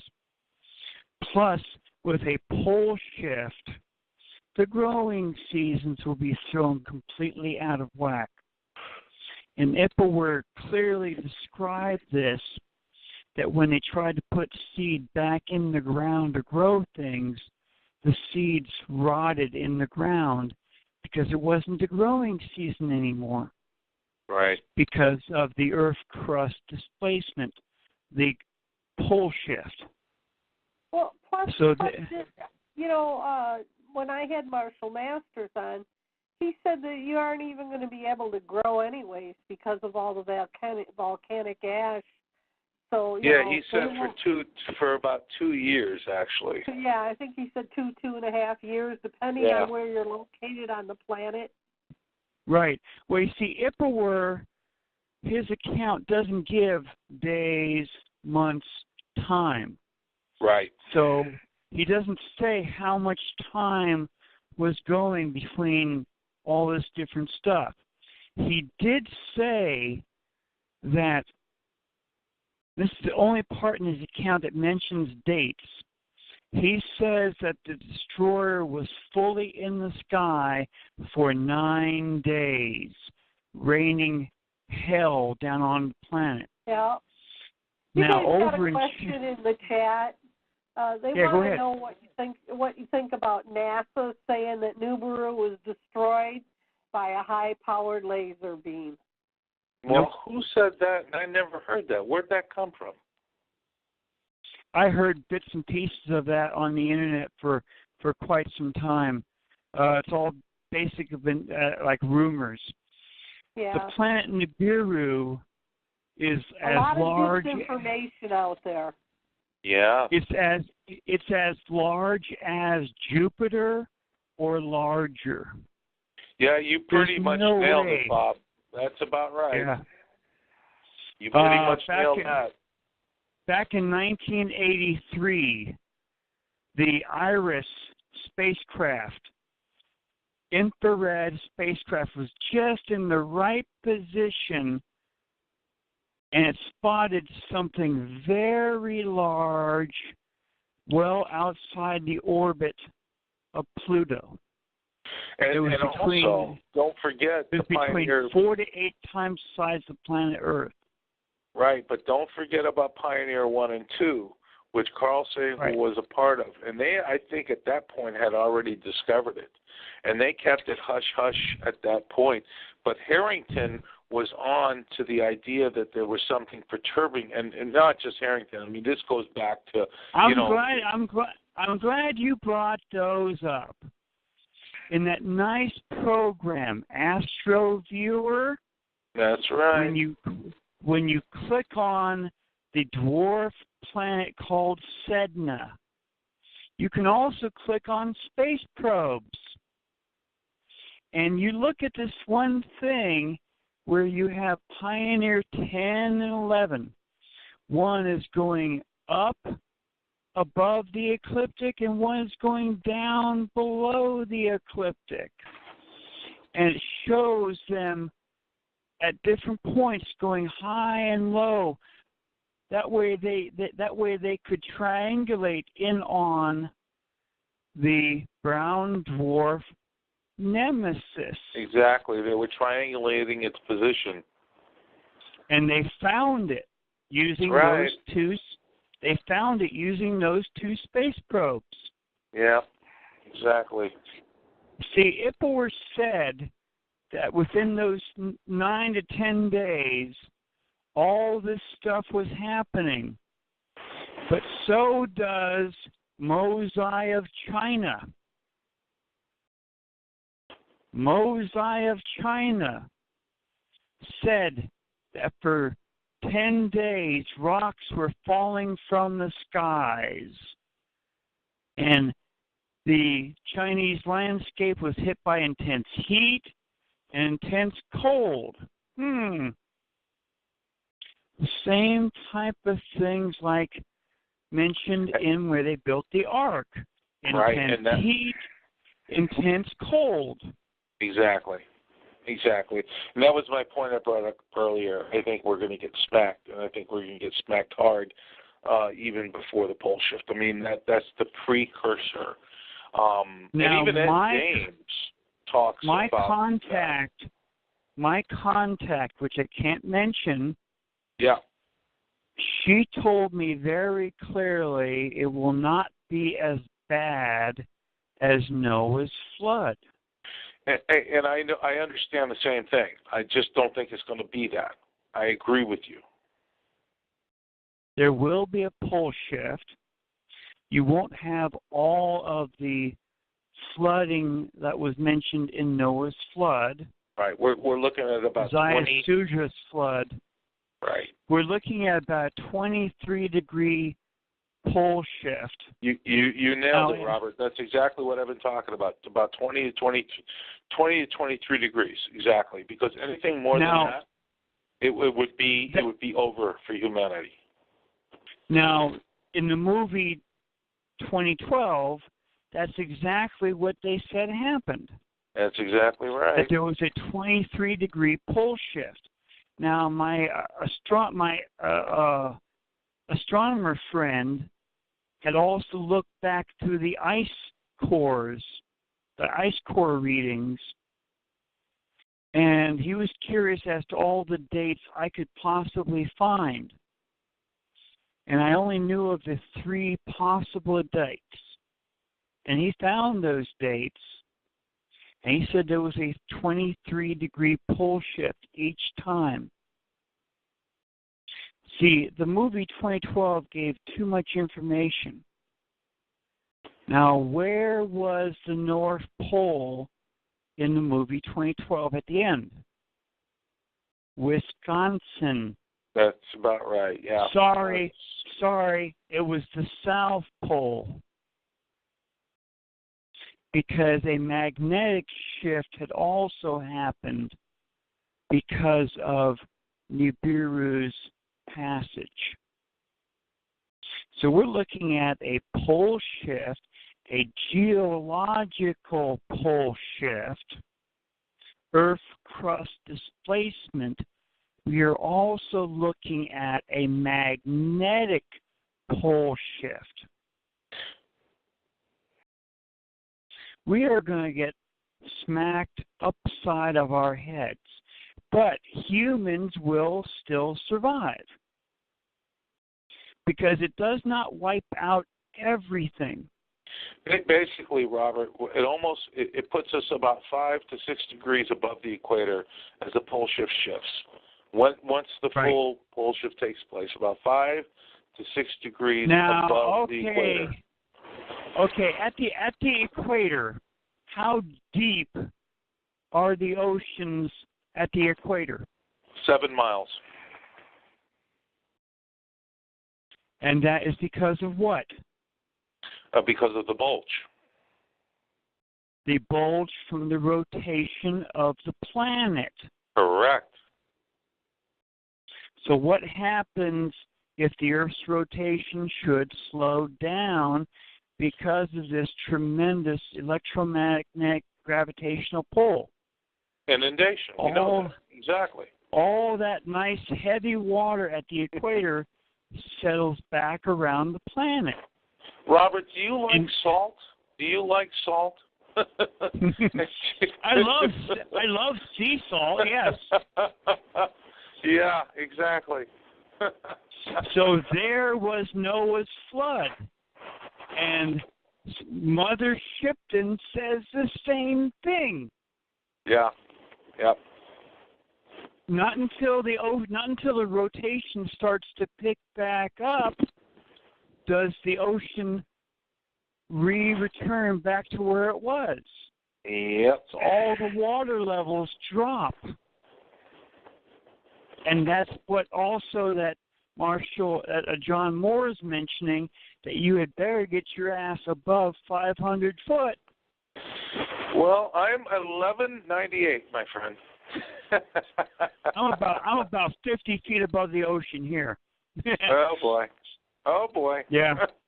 Well, again, and then it also depends on how it shifts. It could pull it away from you, or it could pull it towards you. It just depends. Well, and those are all the unknowns. Those are the unknowns. That's why I always say it's a crapshoot. No one's really going to know if they're going to be safe. Because, just like you said, all the asteroids are going to be peppering. I mean, it's going to be one or the other, you know. That's it. But humans have survived each time. Every time, Robert. Now, as for me, I'm just going to let everybody know, since I told Badbaby said, Robert's coming clean. Okay, my name is Robert Pepino. I used to have a show on the Micro Effect Broadcasting Network, and then was recruited over to the Revolution Radio Network.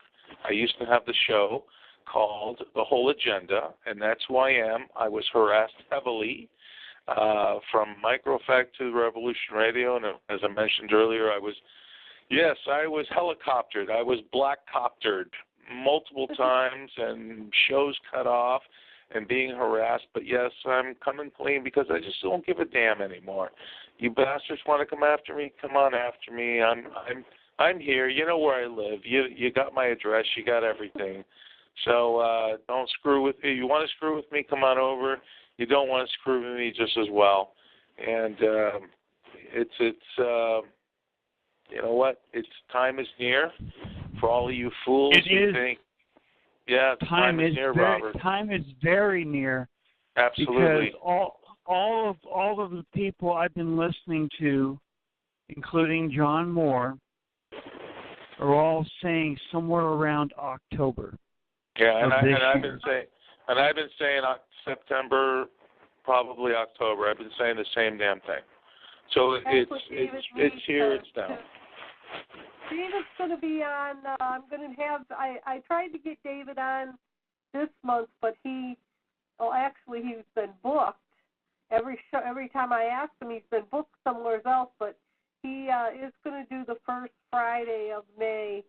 He's going to come back on and talk. But David says the same thing, that it's going to line up with the constellation of the stars, and you know, he says the end of September, and he's the right. beginning of October. And remember, in August 21st, we have what? Full solar eclipse coming up, right? Yes, I think it's the 21st of August is when the solar eclipse starts. So yeah, right. There's a lot that all ties into it. Yeah, it sure does.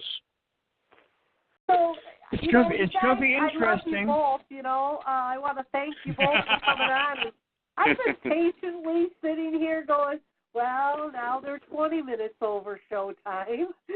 Sorry. It's only 16 minutes. Sorry. It's only 16 minutes. Oh, okay, 16 minutes.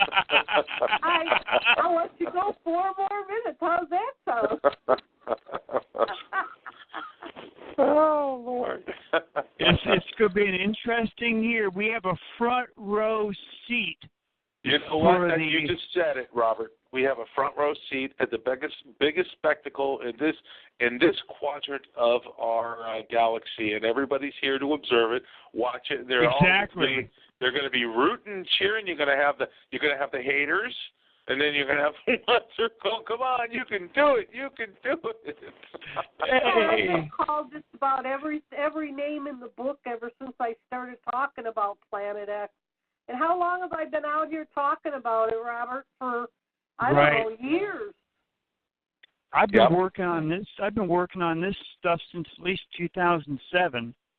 Yeah, and I woke up in 2006, got my first whiff of Planet X in 2009, and started hitting it on the radio in 2011. So yeah, I mean we're all in it for the long haul. We're all in it for the big win. You know, I use sports terminology. Exactly. We're here because we want to be the people who are going to help other people through this process, because they are going to be unaware of what's happened. They're going to be scared. They're going to be frightened out of their minds. They're going to be, when people are scared. We got a guest that wants us to bring something up. Look for Comet 67P with Virgo in May. I'm sorry, I don't know the name of that one. Either do I. I'm not familiar with it. stumped them, Jeff. You know, and you guys, even though we've gone over tonight, everybody hung in there and stayed with us. You know, so you've had the audience captive. Good. You know, my contact, she told me a while back to have everyone prepare for a 6-month backpacking trip. Essentials only. That's a good call. That's a good call and for people who are going to be mobile. Absolutely. Because when all the roads and the bridges are down, you won't be driving. Nope. You might be riding on a motorcycle. You might be riding on a 10-speed bike, but you're going to have to be mobile. You're going to be hoofing it, either on foot or by horse. Because just as the Hopi mentioned in their prophecies, at the end of the third world into the fourth, they said it was massive earthquakes, and they tried to describe it in every term they could use. I just saw earthquake after earthquake, mountains rising, mountains falling, and that's also mentioned by Mother Shipton for those who survive the centuries through. And she's also kind of interesting. And she's also interesting here. She says a silver ship comes to view and spews out men of like unknown. Mm-hmm. And these aliens will interbreed with humans, bringing back the second sight. That's our psychic ability. Absolutely. Okay, guys. Now you got your 4 minutes in. Now we're at 12:20. Okay. All right. Okay, we're done. I'll tell you what. I'll have you both come back. No problem. Hey, Robert, I want to thank you, man. This has been just as always, just enlightening, and I should have been a college professor over all the books I've had to read. Just trying to research what, Robert, this stuff. if you would have been a college professor, all you would have been learning would have been regurgitated information from the New World Order that they wanted to keep you in the system. Probably. Thank God you weren't a college professor. Yeah, you would have been like a square peg trying to fit in a round hole. I like that. I like the hard rocks, the hard hitting your head against the road teachings. Oh well. I had to fit into schooling. You know, I always had to go my own way and teach myself. Yeah. And you know what? Those are what you just said is absolutely right, because knowledge is gained by oneself of informing them. In other words, you're going out there and trying to figure out why these things work. So you make the conscious effort to dig into that process to try and figure out why it works. That's self-knowledge, okay? Not regurgitated garbage that's in books, which is just regurgitated information. People aren't learning anything. They're just reading and absorbing the information, but they're not processing themselves within that reality, how it really works. They're not getting hands-on, dirt in to make it happen. That's the difference. But there is one thing I just want to warn you guys tonight about. The Hopi said the fourth Hopi world, which we're in right now, would end by wars. Yes. And they're starting those wars, aren't they? Hold on. A Russian frigate left the Black Sea today. It's on its way over towards where those two Navy destroyers fired all those things. 59 Tomahawk missiles. By the way, Robert, just so you know, that was a pre-planned event between Trump and Putin to basically just destroy those so-called gas gas whatever bombs or whatever. You know. I don't think the frigate Admiral something is going to go over and shake those two destroyers' hands. No, I think he's just going to go over there. The last time Ed James was on Coast to Coast, he said that there was wars going on when the shift happened, and that soldiers looked up and saw the planet and just laid their guns down and went home because they knew there was nothing to fight over anymore. Exactly. Just so you know, Robert, that's going to be nothing but a standoff, like two male lines fighting over a female. It's just going to be a standoff. Nothing's going to happen, so don't worry about it. Don't worry about it. I hope so. Well, I still have a lot of friends in the military, so Yeah, I understand.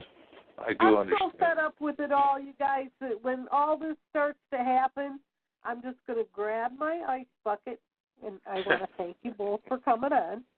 Put about you know what? With ice, dump a gallon of coconut rum in there, fill it up with pineapple juice, sit on the roof, and put my umbrella over my head, and just have the biggest Ohana Mama you ever did see.